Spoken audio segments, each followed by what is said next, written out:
You're probably doing a lot right now. Maybe you've been making more of an effort, helping out more, trying to be more patient, trying to show her you care, trying not to set her off, trying not to make it worse. You might be saying to yourself, I'm not perfect, but I'm not a monster. Or if I give her space, I'm cold. If I try to engage her, I'm needy. It can feel like the goalposts move, like you do 90% right and still get graded on the 10% wrong. You're trying, and it's exhausting because no matter what you do, she still seems distant, colder, harder. Sometimes it's silence, sometimes it's attitude, but either way, it stings. And you don't even know what else you're supposed to do. You keep asking yourself, why isn't anything working? How am I supposed to fix this if she won't meet me halfway? The more you try to prove yourself, the less she validates you. And the harder you try to fix things, the more you scramble to figure out what she wants, the less she wants anything to do with you. She says you only ever think about yourself or that you don't care what she wants. But when you ask her what she wants, she says you can figure it out yourself. You're supposed to already know. Or that she's not going to shepherd you around and carry every weight for you. But then when you don't ask, nothing gets better, and sooner or later, she uses that against you.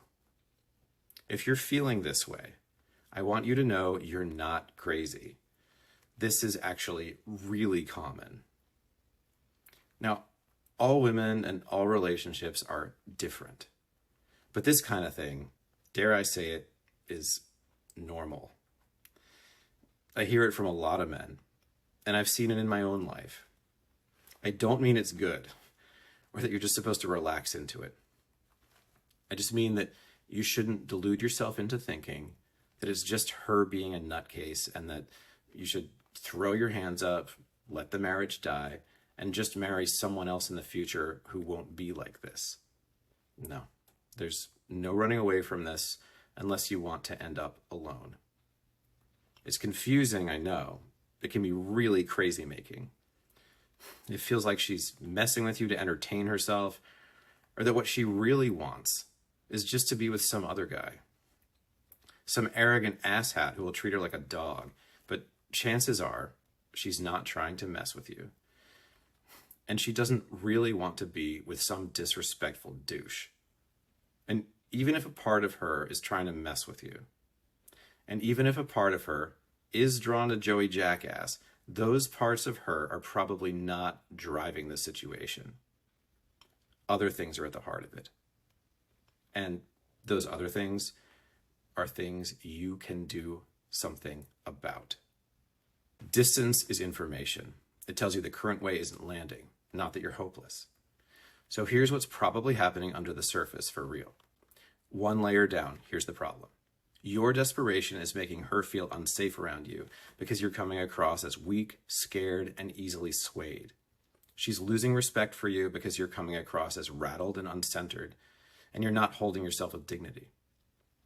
When you're trying really hard, not from strength, but from fear, when you're scrambling, frustrated, desperate, she doesn't experience it as love or good faith effort. You're probably maxed out and frantically throwing band-aids at the situation. She doesn't want band-aids thrown at her. She wants you to stop burning her. If she just tells you what to do, it loses the point. But if you don't ask, and you just assume and perform, you're going to miss the mark. And she's going to feel unseen, if not bulldozed. She wants you to show a real backbone in a way you probably learned specifically not to do from childhood well into adulthood. This means showing a healthy version of masculinity. We'll get into that more in the next video. Here are a few examples of what you might be trying right now and how it likely reads on her end. Explaining your intent.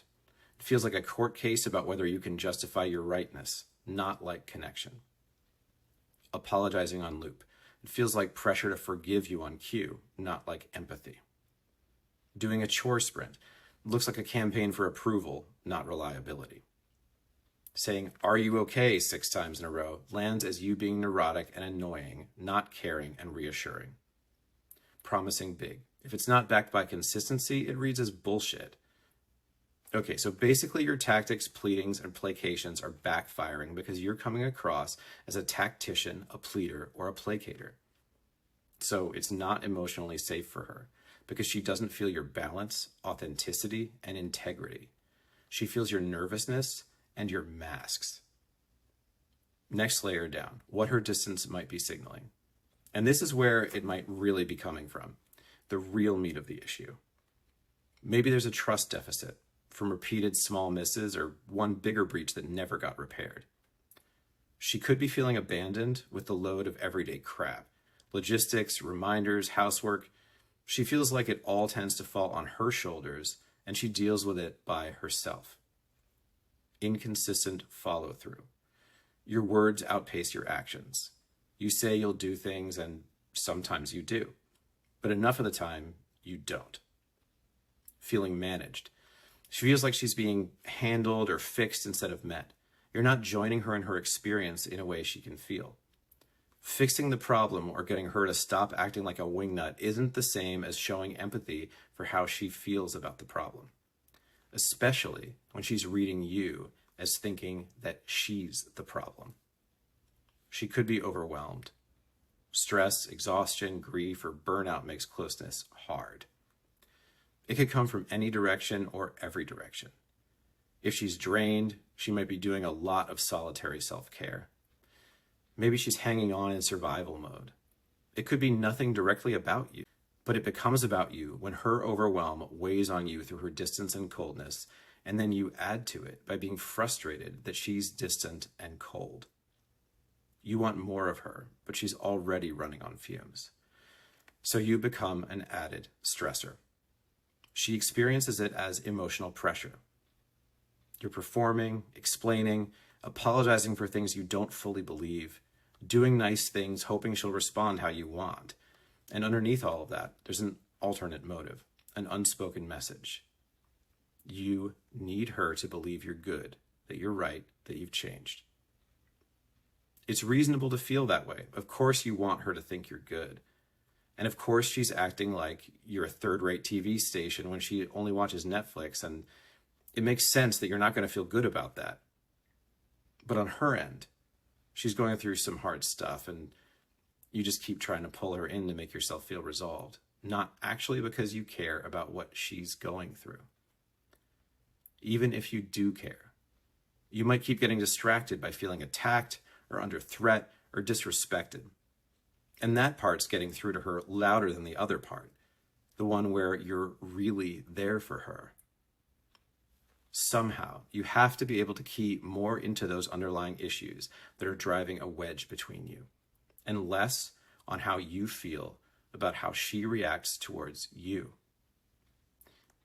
When she won't be straight with you about it, it's hard to figure it out. And it doesn't feel fair, and it's not designed to be fair. And her reactions, digs, disrespect, disregard, they might not make it easy for you. All of that matters. And you're not supposed to just stuff everything, cater to her moods, and cave into her attitudes. But what's the first priority right now? Digging in your heels about fairness and refusing to take any shit? Or saving your marriage for real? Let's zoom out. What you're experiencing is a relational spiral. On your side, it looks like, I'm trying. Confusion, urgency, and dread. On her side, it feels like pressure, management, or being alone next to you. Same moment, two different nervous systems. It's a feedback loop that both of you are feeding without realizing it. Here's how it usually goes. She pulls away emotionally. He feels anxious or hurt. He either tries harder, explain, perform, manage, or pull back, shut down, get quiet, get cold. That emotional posture, whatever it is, makes her feel even more distant from him. And the loop continues. So now he feels abandoned, confused, maybe even resentful. She feels unseen, overwhelmed, or emotionally alone. And nobody's the villain, but both of them are reinforcing the same cycle. That spiral becomes the new normal.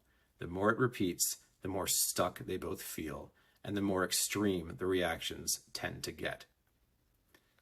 It can be tempting to give up at this point and just say, if she's just going to be like this, what's the point?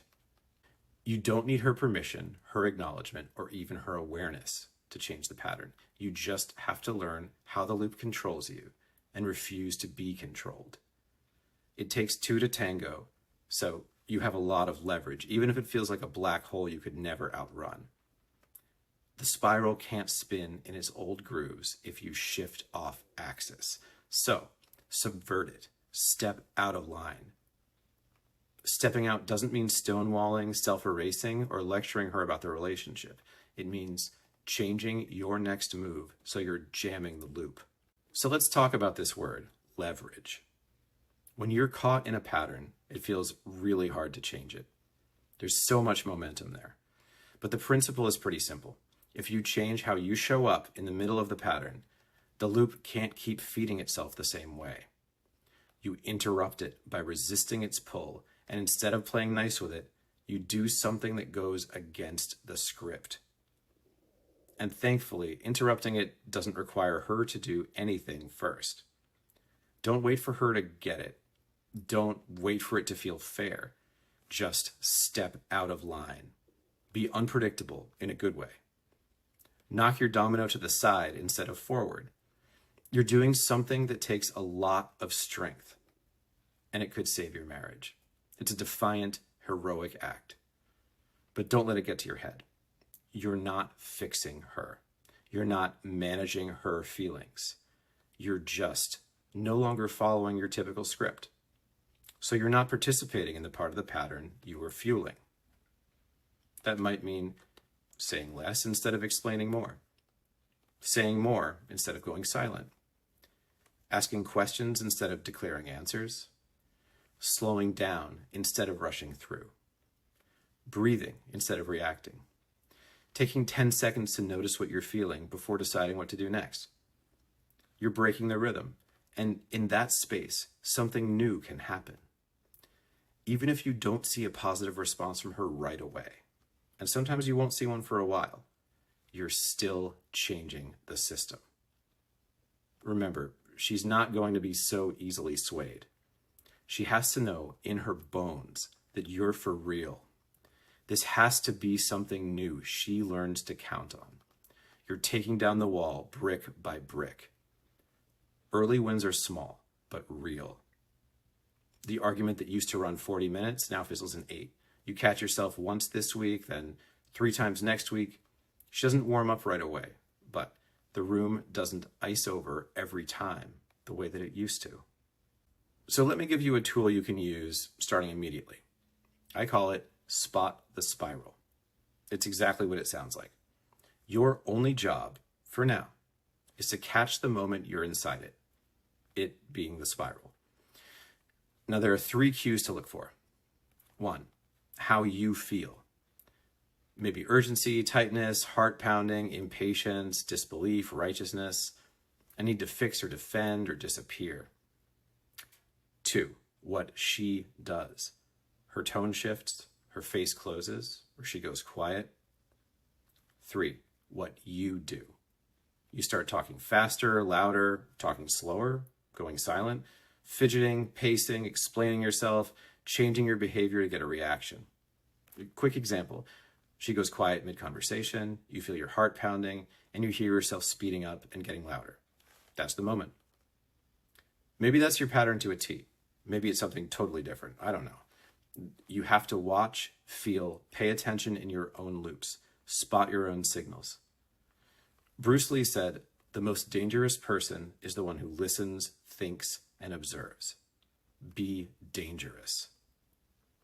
3 quick don'ts in that moment. Don't announce, we're spiraling, or we're in that pattern again. You may be right, but appealing to logic and trying to teach her about what you're seeing can easily backfire. It's placing her in a one-down position, even if that's not your intention. So just note it silently to yourself. Your job isn't to fix it in the moment. You can literally just say in your head, this is the spiral, I see it. Don't rush into a perfect sounding tone. Forced calm reads as dishonesty or shutdown. Don't cop a stance where it looks like you think you're the rational one who's above it all. Don't fish for reassurance. Are we okay now? Stay strong. Make friends with that tense, unresolved tugging feeling. Think of it like weightlifting.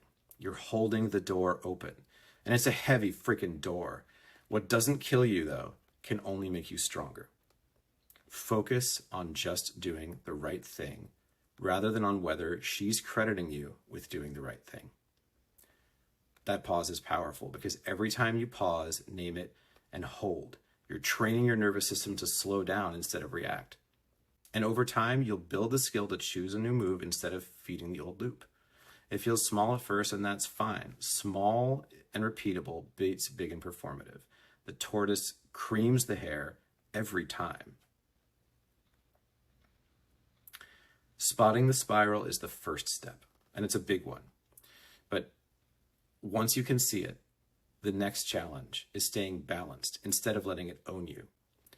Because even when you know you're in the loop, your body still wants to react, to fix, to defend, to explain, or just to get out of the moment. It's easy to get stuck there. Try a little, let the loop steamroll you, and then just give up. So here's the deeper truth. Just noticing the spiral isn't enough. You need two more things. 1, tools to settle your nervous system so you're not being pulled by panic, anger, or shutdown. 2, options for how to respond that actually change the tone instead of feeding the old loop. We're going to cover both: how to calm your system under heat and how to respond in a way that actually lands in the next guides. All right, quick recap. Over-efforting reads as pressure. When you're in a spiral, your leverage is twofold: your own awareness and your own behavior. The goal is to learn the spiral and then to subvert it. The starter move is learning to spot it and pause before you react. And the more you can build your strength to hold that pause, the more room you create for something new to build between you two. If this hit home, good. You've just learned the basics of how to spot the spiral and step out of auto-react mode. But right now, your system still wants to pull you back into the old loops. And if you don't know how to hold your balance, it will. In the next guide, we're going to get into the real backbone of this work: what healthy masculinity actually looks like, and how to bring it into the moments where you've been losing her.